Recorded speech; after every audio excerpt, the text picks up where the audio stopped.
Hey. Thank you again for listening to another one of our videos.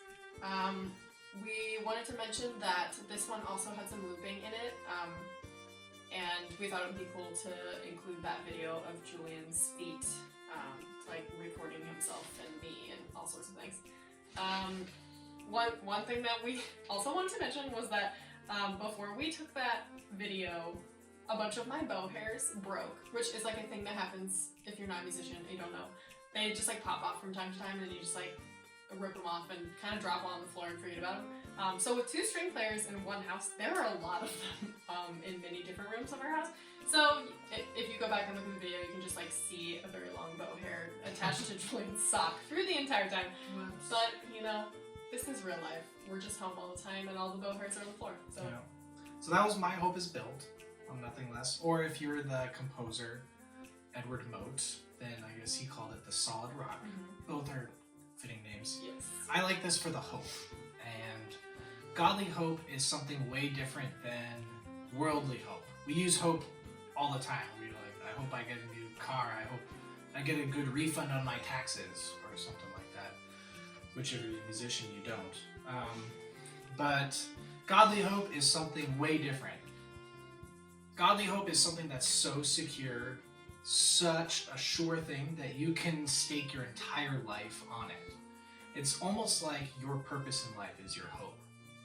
And the Bible talks a lot about this kind of godly hope. Romans talks a lot about it, how people were able to go through entirely hopeless situations because they had that hope in God. And there's a verse in Romans 5 that says,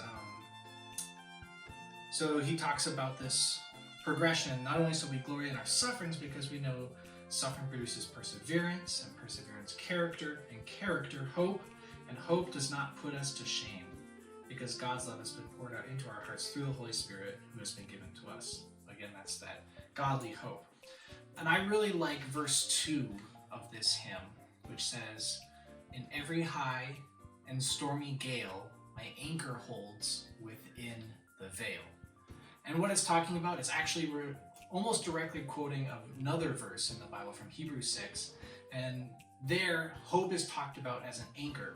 Hebrews 6 says, this hope we have as an anchor for the soul, a hope sure and steadfast, and one which enters within the veil, where Jesus has entered as a forerunner for us, having become a high priest forever. So that's a lot of stuff, but what that means is, it's referring back kind of to the Old Testament temple or tabernacle.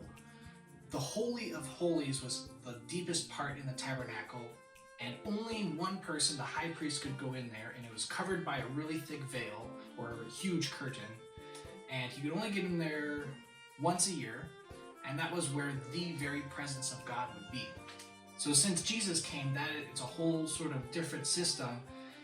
And then this verse says our hope is an anchor for our soul, and that goes behind the curtain with Jesus, and we're in the very presence of God. So we can go through every high and stormy gale, but yet we have this anchor for our soul with Jesus in the very presence of God. So go back and listen to the song again, and look at the words and let that hope kind of give you a sense of grounding, of relief, and an anchor.